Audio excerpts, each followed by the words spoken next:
am Rob Burgess. I'm the news editor at Nuvo.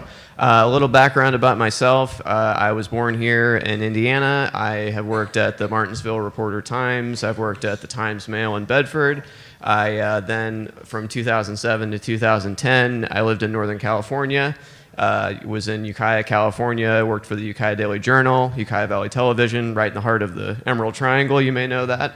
And then I've been back in Indiana since 2010. I freelanced for Nuvo back in 2010 and 2011, worked for the Kokomo Tribune as the city editor. I was also the managing editor of the Indiana Lawyer, and I've been back at Nuvo since July. So that's a little bit about myself. I've written about the State House in December and January for Nuvo, about cannabis and what's coming with the legislation. Spoiler alert, not much, but that's what's going on right now with me. I'll let these guys introduce themselves, whoever wants to start. I'm Brad Slaughter, one of the co-owners and operators of CBD Spa. It's a spa, beauty, and product line. We'll be opening a actual spa in Sarasota, Florida within the next couple months by the start of Q3. My background is in cannabis research science and going over through a lot of politics and business. I ran a cannabis news and media company in California called California Weed Blog. Lead editor and reporter, wrote a lot of articles for different bills that were passing, whether or not to go for it, what not to go for it, and working with a lot of the head organizations to make sure that the businesses are being dealt with correctly and that proper regulation is getting put through with cannabis. My name's Spencer Wilson, originally from Indiana. I was an activist here for a while and kind of didn't feel a lot of movement here as much as we did, and kind of shifted things, went up to Michigan, started a processing business up there. We do edibles and extracts. Wanting to bring some of that skill back and help with understanding how to process hemp. Starting to work on getting our license with Purdue as well so that we can pursue that. And we're also opening up some CBD stores here that are going to do a lot more outreach and education, because obviously there's a lot of e-commerce sites that you can go and get CBD. But we want to be more of the place where you can come in, you can find out more about the product, find out maybe not that we have something for you, but help you get what you need and guide you in the right direction. So definitely trying to get back and help Indiana as much as we can. My name is Eric. I am Director of R&D for Namaji, located in Osceola, Wisconsin. Also Director of R&D for Extract Lab, our sister company. Extract Lab has been in the supercritical carbon dioxide extraction equipment business for several years. And when Wisconsin approved hemp cultivation and processing last year or 2 years ago, we decided to jump into it using our own equipment. So we built a large toll processing facility, refining formulations, and bulk and white labeling facility. We do cannabinoid separations, refining and formulations and analytics. Before working for Extract Lab in Namaji, I was well, my permanent home is in San Diego. I've been in Osceola doing the build out for this winter. I've been director of a testing lab before that, and with several startups in extraction. Thanks for having me. Thank you. Yeah, I'm Brandon Pitcher. I'm originally from Indiana as well, and I kind of echo Spencer's sentiments about Indiana. I'm moving fast enough. I've been involved with the cannabis plant in some way, shape, or form for over 25 years. And I moved to Colorado about 4 or 5 years ago, started growing our first certified organic CBD farm, and produced the first USDA certified organic CBD extract in America 3-4 years ago, and kind of grew from there. Currently now we have a retail store in Kokomo, Indiana, trying to help educate there, doing a lot of dinners, events, public type of education as well. So you're more welcome to come to Kokomo if you want and join us. You know. And then we also do contract farms with farmers in 6 or 7 states currently. Right. So when I was talking to these guys about what we wanted to discuss, one of the things that Brad mentioned was that we just need to define some terms. Because when I was first writing about this, I literally had to just do a list of definitions because there's been so much misinformation and people don't understand what these terms mean and they get thrown around a lot. So I made a small list of ones that I'd like to hear the panel define for us if we could. And just real quickly, just so before we get into the nuts and bolts of it, do we know what we're talking about? So cannabis, hemp, marijuana, THC, CBD, cannabinoids, terpenes. If there's any others you want to define, go right ahead, but there's just so much confusion, I feel like. So anybody wants to take any of those in any order, go right ahead. Well, I just had a question before the panel, and let me just reiterate. What is the difference between cannabis and hemp? I think that's another panel, actually. Right, right. I don't want to step on anybody's other panel. Quickly, so hemp is, by definition, the government made this definition, and it's the cannabis sativa plant. That's the species, sativa plant, that's less than 0.3%. Dry weight THC. So, like I said before, all hemp is cannabis, but not all cannabis is hemp. But what kind of cannabis is not hemp? It's the high THC variety. And it's typically what we used to call, before hemp was in vogue, marijuana. But marijuana it's got some dark undertones, and we're getting away from using that. The other way you can differentiate between the two is you can call the drug type, okay? And they're talking about the THC drug in that context and not the CBD drug. So even now, that doesn't even clear up very much. But that's kind of where we're at right now, and I do think we need to come to a consensus on what we call this stuff. Mm-hmm. Yeah, and you can definitely tell it's very regional, and that's what makes it confusing. Like, you can talk to somebody who's in California, and it takes a minute as you talk to them to figure out exactly what they're talking about because they call it something different. So you have to literally dig in and really invest yourself to understand the regions as well as who you're working with, unfortunately, because there definitely needs to be clarification to a standard. You know, we all, it is what it is, and there's definitely no standard. Mm-hmm.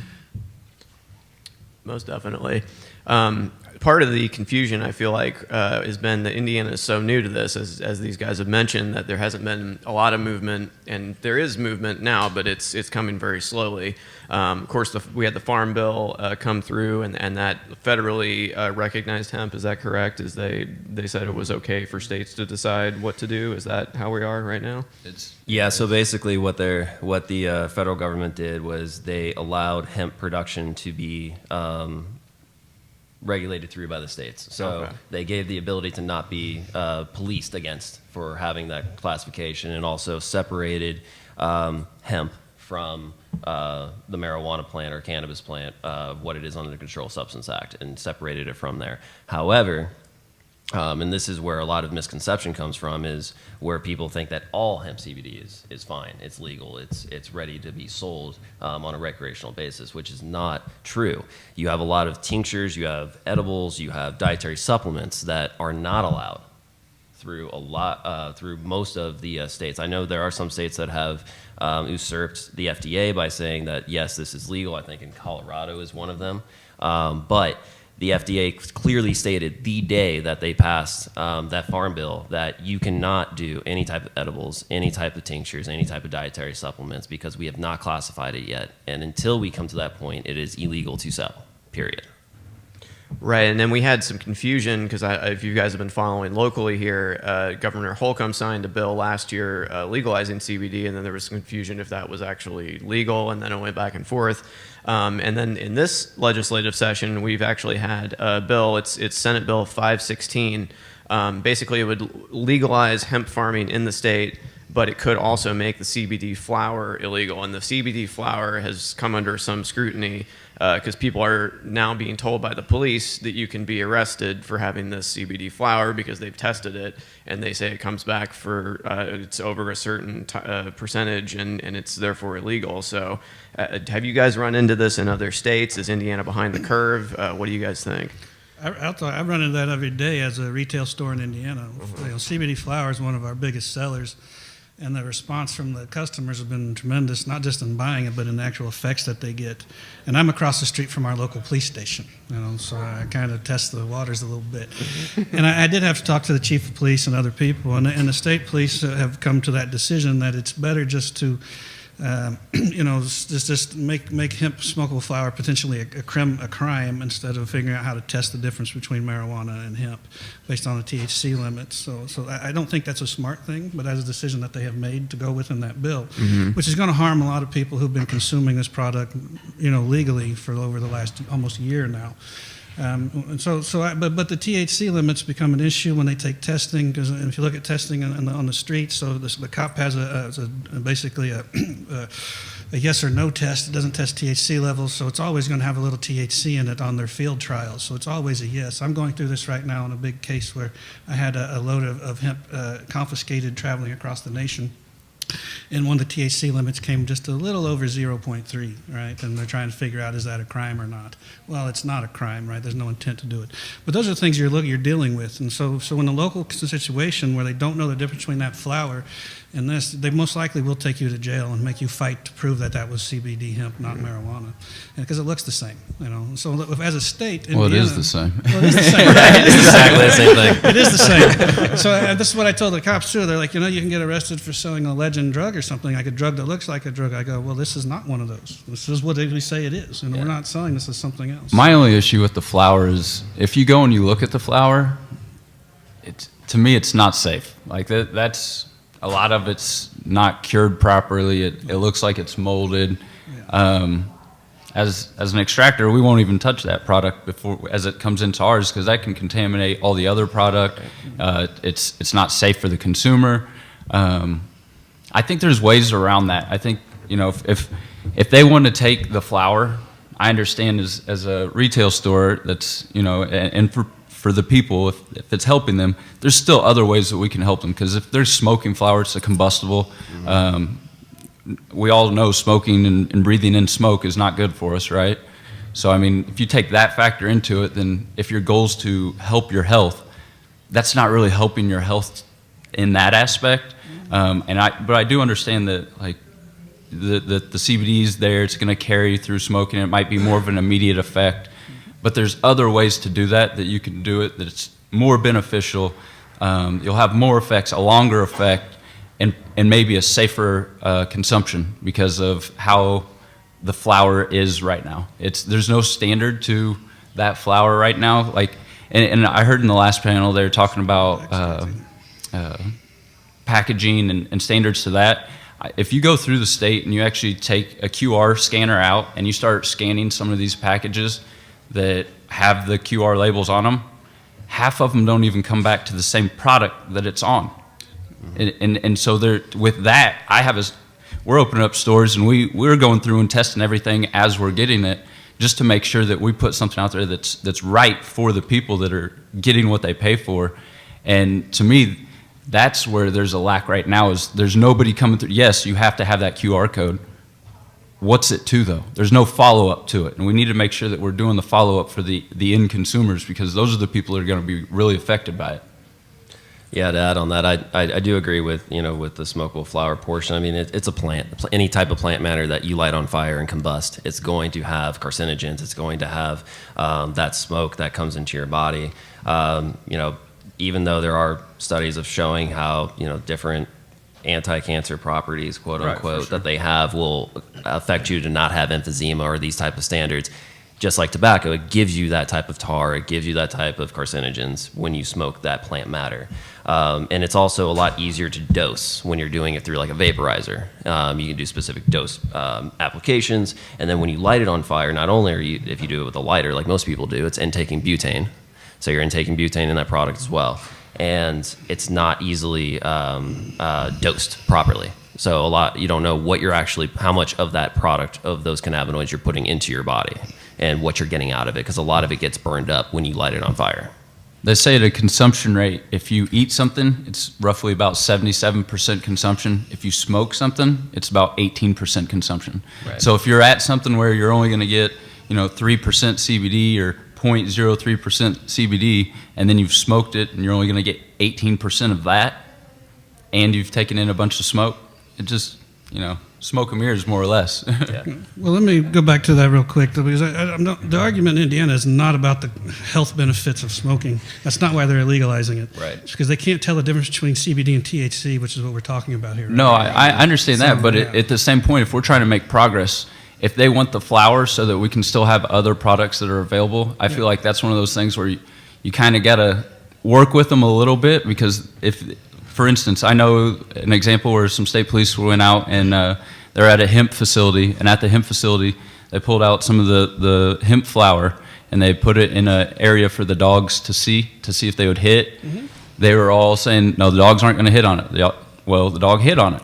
And then the officer looks at the other guys and he's like, I don't know whether I'm supposed to reward the dog or punish the dog, because now it's hitting on hemp and I'm not supposed to arrest somebody. So even for, people in Indiana, Hoosiers, let's give them that flower, because they consider it THC. It is marijuana by definition, and to me it's a small sacrifice to give in a big picture, where we're trying to really, like, if that's what they think is going to stop it, let's show them that that's not what stops it. You know what I mean? That's, to me, I realize it's THC, CBD, but to them, it's all THC. Yeah, and I mean, it goes back to vaporizers. They're taking that off too, right, in Indiana. Right. So anything that you can inhale, right? Yeah. Smoke any sort of smokables, absolutely. And it's not that I agree with it, it's where we're at. Right. And unfortunately we're in Indiana. That's the state motto, I think. Right, Well, we're here. I think my last point, because I think we should probably get back to the actual CB versus THC aspect Right, of it, but sure. I really think this all comes down to the actual regulations of what classifies hemp. Because at a 0.3 percentage of THC, it's almost impossible to field test that amount of THC, and it's just so negligible of an item, which was actually brought on by Canada. Actually, they're the ones that brought the classification of what hemp should be at 0.3%, which is very interesting. Why we copied them on that, but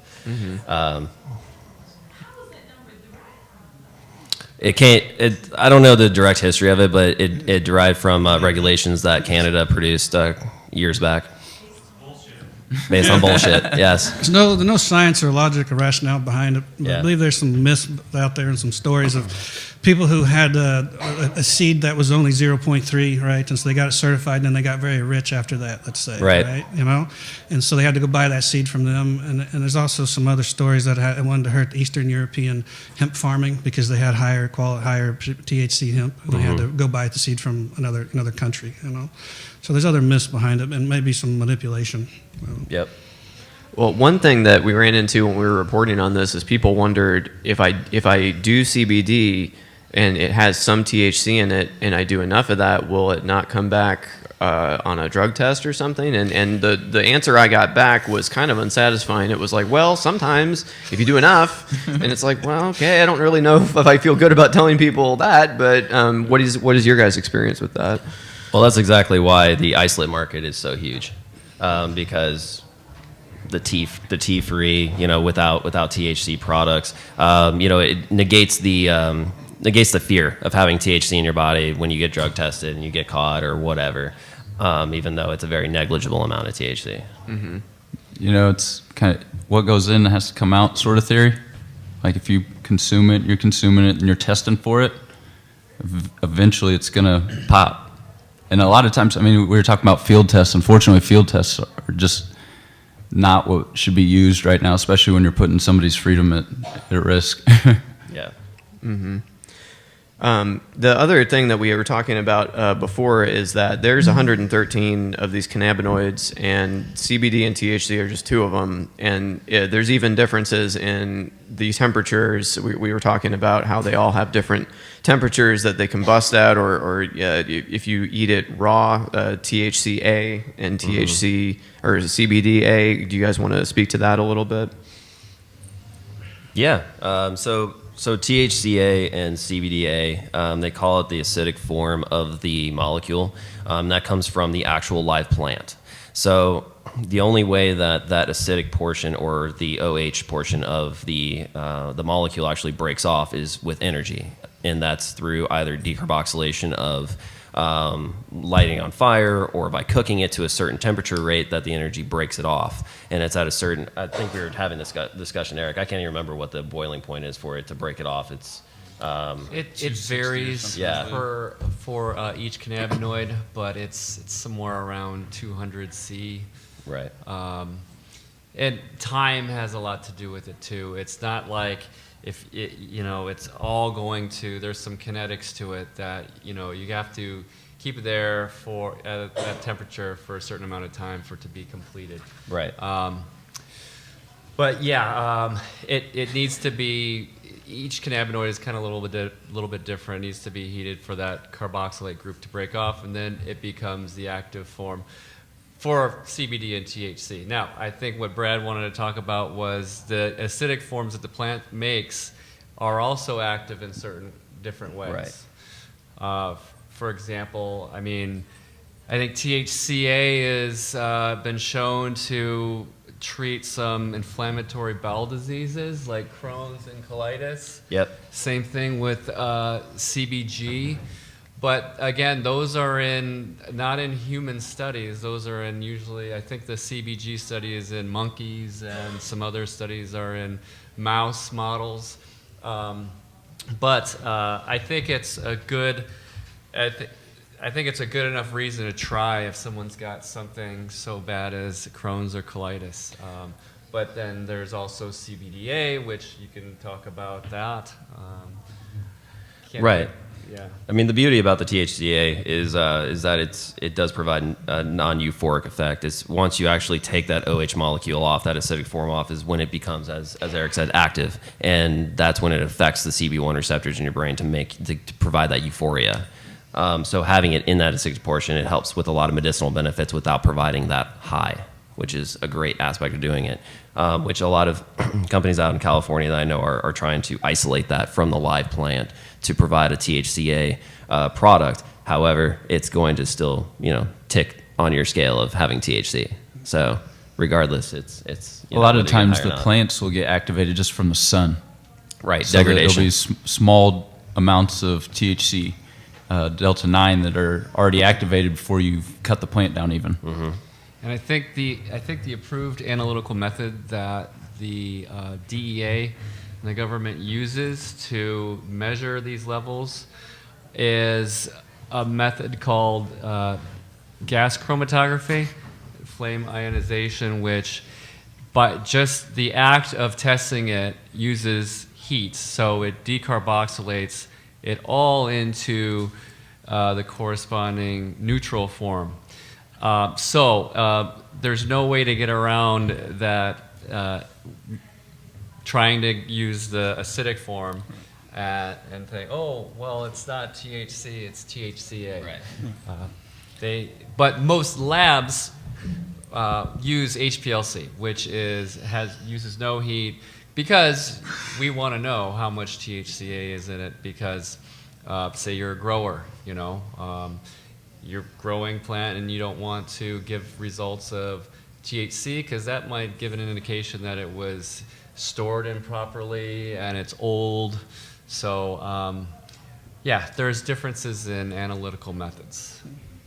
So, okay, GC and HPLC, they can be slightly different as far as quantification. Very different. So why is the government using one method and most people using another? I think because they don't want to get into this nuances of acidic versus because it takes the question out of it.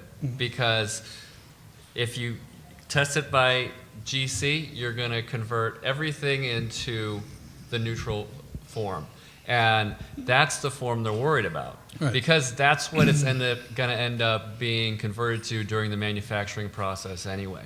Right. So Government standards, so how, like, as far as bringing some kind of equilibrium, if the government's testing one way and the industry's testing it a different way, I understand not Well, wanting we- and the degradation, but my question becomes, how do you bring some equilibrium to that? we equate it. There's an algorithm, right? Right.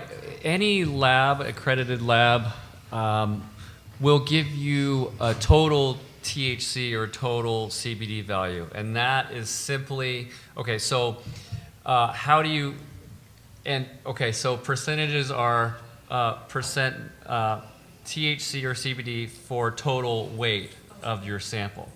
So given that the carboxylate group is 12.5% of the total mass of the molecule, you multiply your THCA value by 0.877 and add that to your THC value, the neutral form, and you'll get total THC. That's what total THC is. Same thing with total CBD. It's 0.877 times CBDA plus CBD. And you'll get that on your analytical report. That leads perfectly into what I was going to do next, and I was going to ask if anyone had any questions, and it seems like we do, and go right ahead. When is the health and wellness store? I think we both are. Yeah. Are you here locally? We're opening one in Mooresville as well as one in Ingalls. I have one in Kokomo, Indiana right now. Kokomo, Indiana. Yeah, we're working with people. Yeah, right. We're working with people here. I know there's a bunch of people opening stores in Indiana in the next couple of months. There's probably 30 stores opening that I know of. Right. Wow. Okay. So who's Spencer Wilson? That'd be me. You're the one that has it in Mooresville. Yes, ma'am. So if you don't have to worry about being drug tested, what's the best thing, the best product in Indiana that you could buy for Crohn's disease or colitis or whatever? In Indiana, it's touchy because you're not supposed to say it's going to help with an ailment because then the FDA steps in. Right. You're What are you supposed to say then?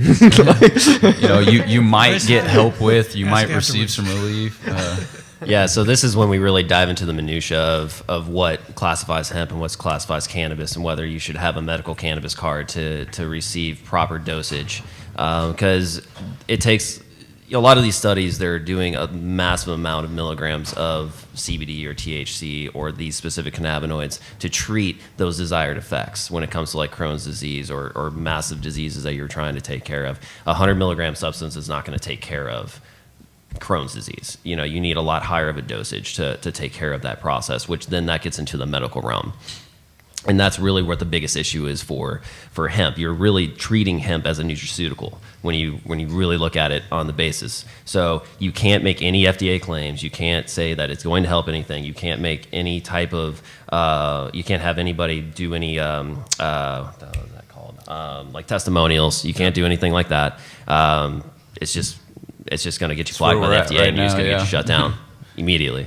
So people with cancer in Indiana, I'd tell them to go to Michigan. Tell them to get a medical card. Well, the great thing about Michigan now is, it's rec, so you can be 21, and if you can find somebody, you can't go to a dispensary in Michigan and buy anything, but you can go to somebody else who's 21, and they could provide you some medicine. Right. Yeah, they can gift it to you. You're allowed to Right. gift up to 2.5 ounces per day in Michigan. Wow. I think it's the same thing as DC too. Washington DC has that same aspect too.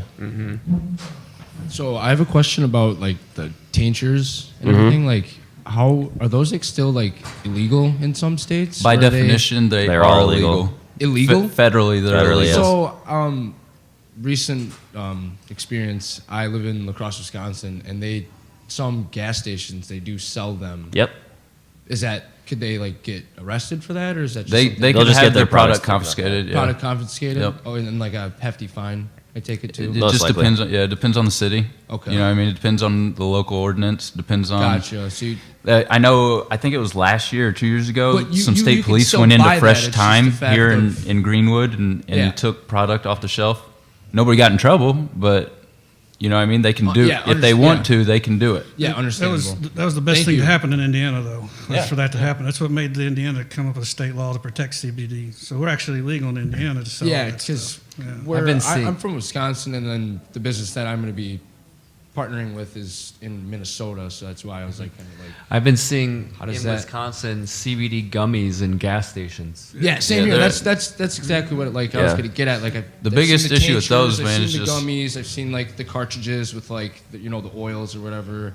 Like I've seen it all in at stores like small gas stations to like your local smoke shops. Yeah, corner stores and all Yep, that stuff. yep. Unfortunately, a lot of those places are just trying to make money. So Yeah, you exactly. got to make This- sure this- that there's a this corner standard store to is the product. Exactly where I Yeah. got it from, but also, for instance, this local business, Smokes Less in La Crosse, Wisconsin, they sell like the tinctures and everything, and that's Right. like a well-known store in where I'm from. Yeah, I So mean it's just pretty much to them it's profit, you know what I Yeah. mean? But Okay, it's okay. somebody who's focusing or trying to learn that stuff. They're gonna do more than just more money aspect. they're gonna invest into furthering other people's education rather than just putting a spot on their shelf. You know what I mean? Gotcha. Okay. Yeah. Thank you. Yeah, in all reality, it's they're just keeping the products on the shelves until they tell them no or until they take them off. Like they really don't care. They're just in it for the money. It's like it's just like them selling candy bars. You know what I mean? They're not good for you. Yeah. Yeah. Cool. Do we have another question? Yeah, I think so. Back there. So the law that's in the State House here, that's going to ban all vapable forms of Smokable. CBD? Smokable, yeah. Or I thought it was also like vape pens and cartridges too. So that's considered smoking. Smokable. Yeah. Oh. Vape, Okay, so- like anything that you would draw into your lungs Right. to consume, that's all smokable. Right, and what's the rationale behind that? It's only because It's they can't tell the difference difficult between for them. THC and marijuana. Yep.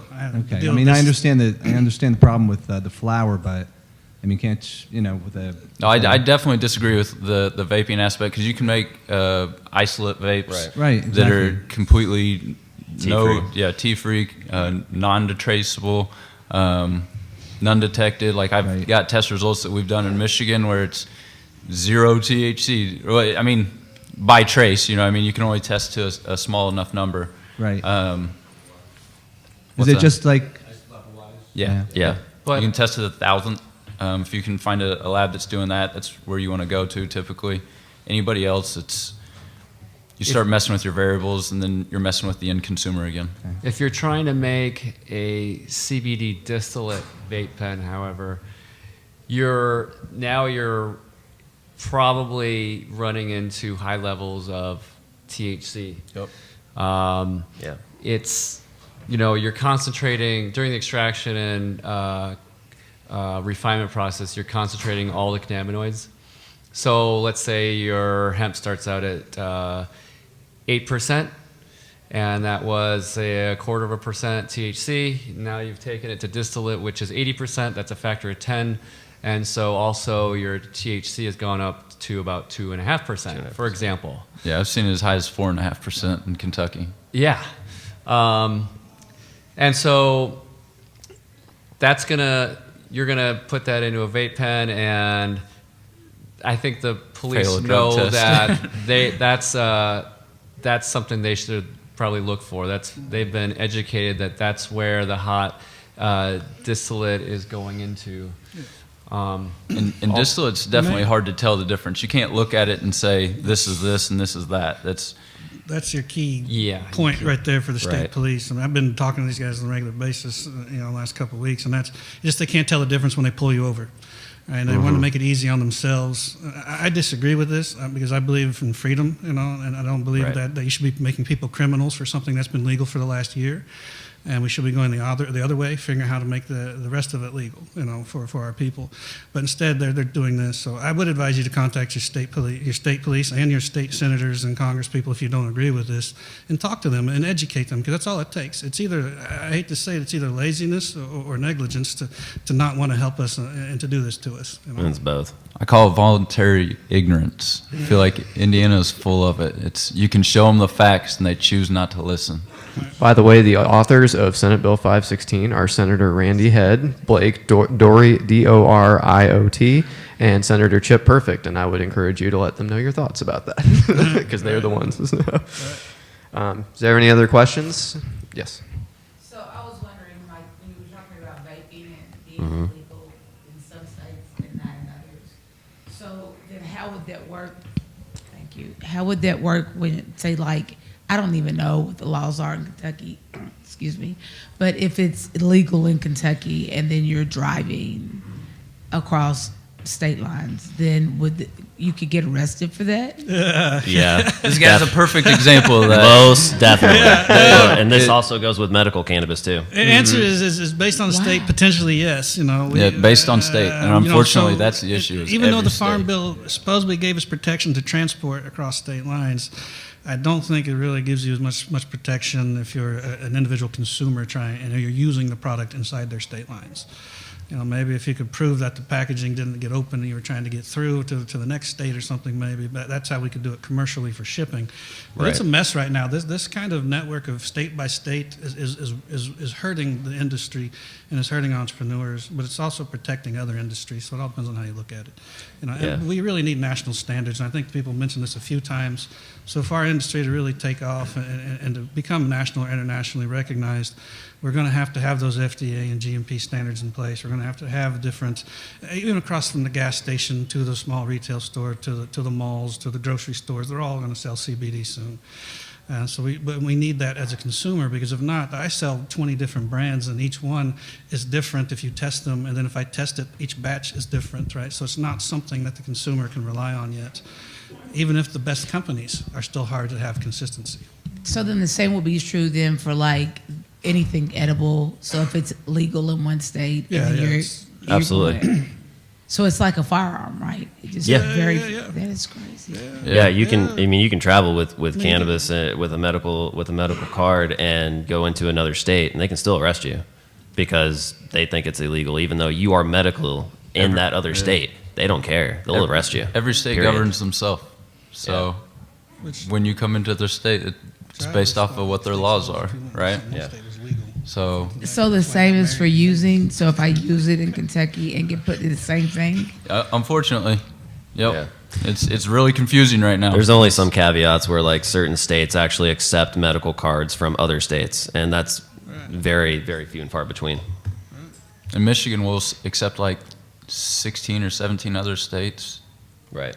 but they have to accept ours too in order for that to happen. So it's one of those things where I think they recognize that the tax money's there. You know what I mean? And I mean, Michigan did $42 million in the first 2 months just on tax money this year.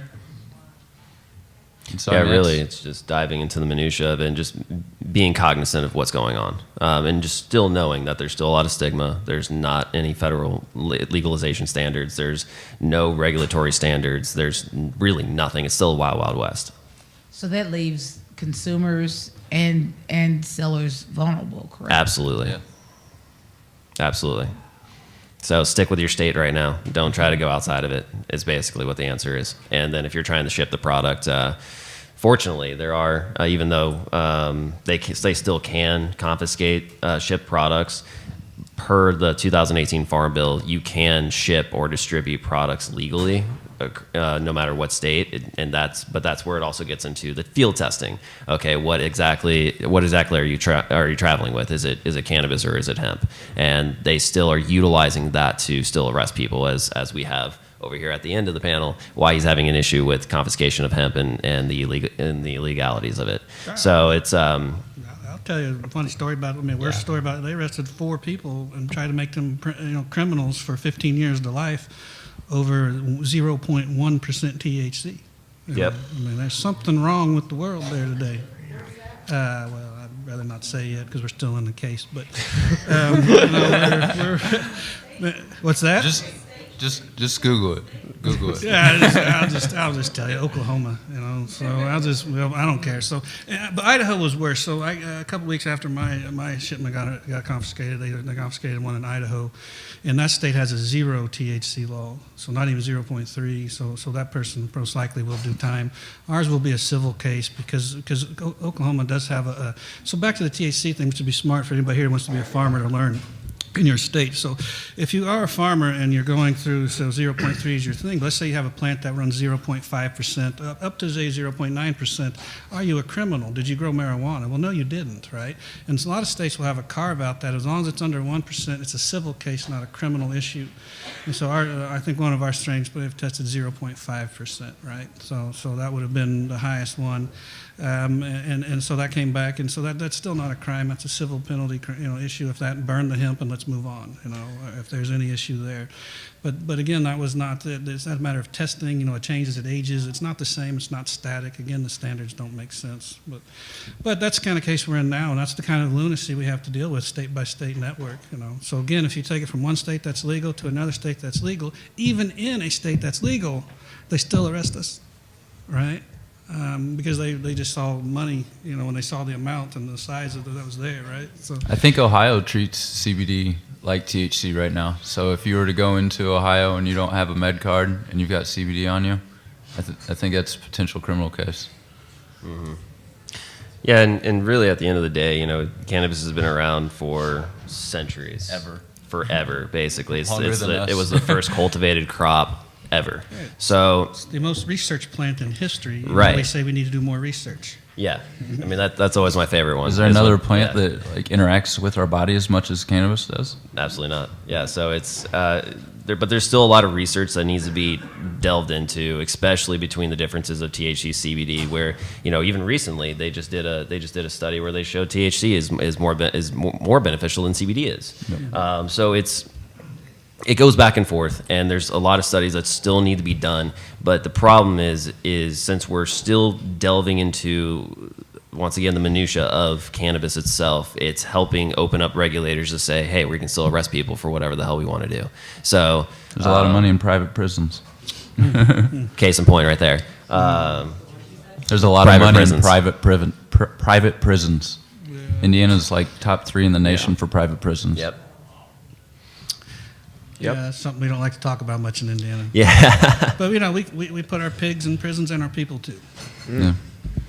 I think going back to her point, she asked, and I don't know if you got the clarification on it. You're wanting to know what's better in general for you. I think that you can look at it as you have CB1 receptors and CB2 receptors, and you can only stimulate part of them with part of it. So if you have all of it, you can stimulate all of them. Does that make sense?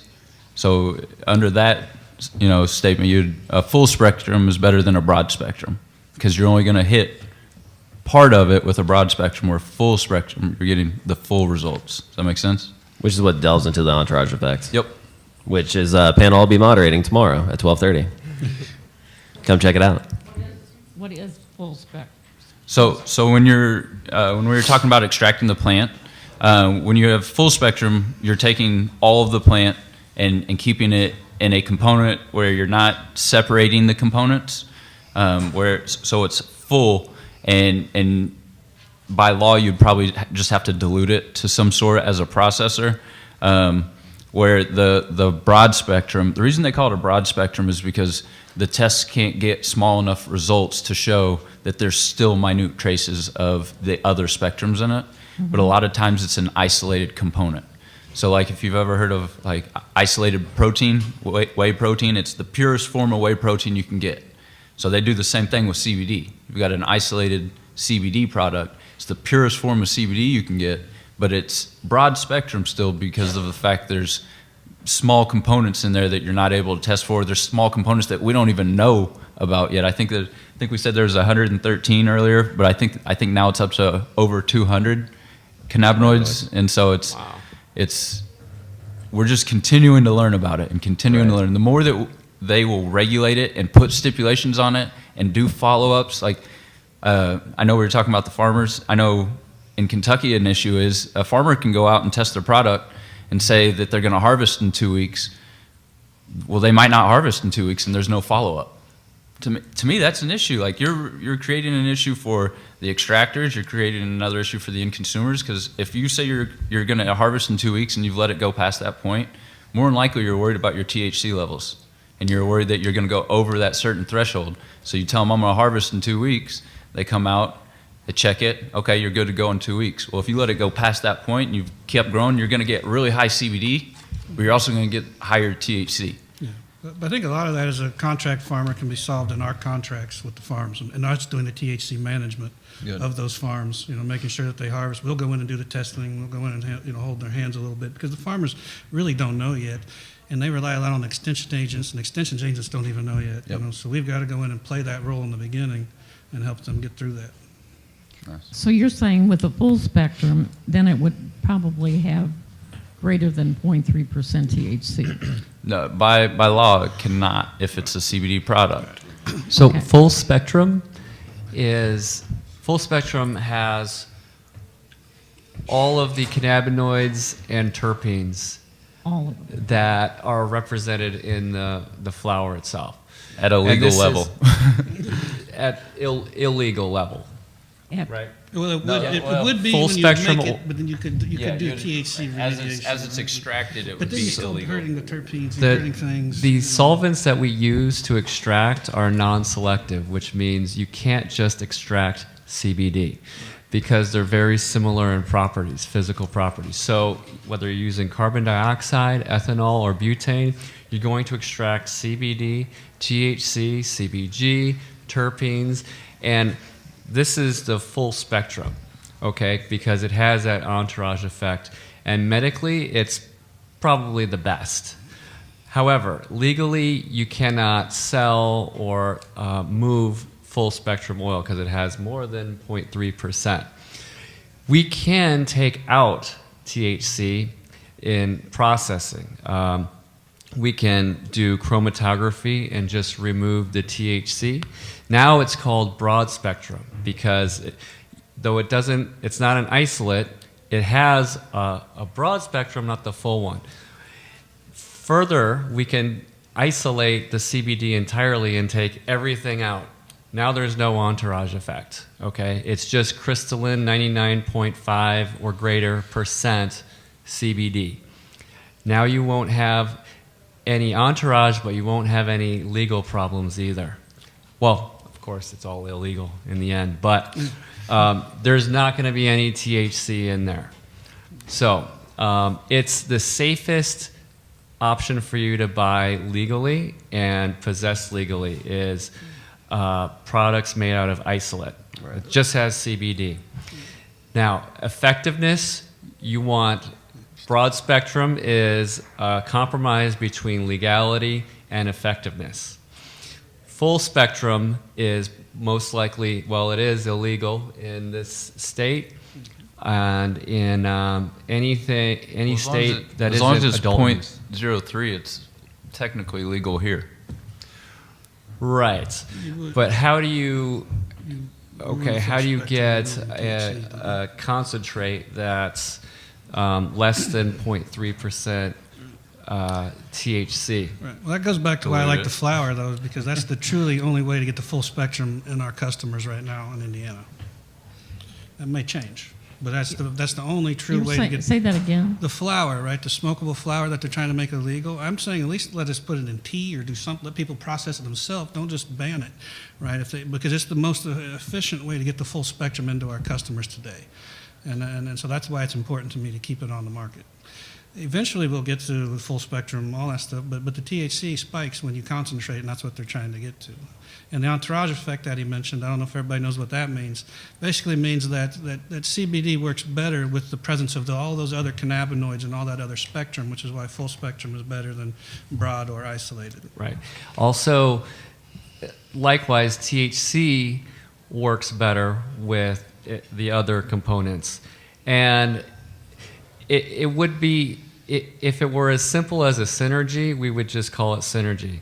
But it's different, it's modulation. And that goes in, now you're getting into the effect of terpenes and the classical argument of indica versus sativa. Right. That has entirely to do with terpenes and maybe a little bit with minor cannabinoids. And that is, it's saying it's an entourage effect, not because one is better than the other, because synergy kind of has a connotation that it's always better. No, we're just saying that it's different. it gives you energy. You might not want energy. You might want, you want to sleep. Okay, so you can have this entourage effect that is neither positive nor negative. It's just kind of what you're looking for.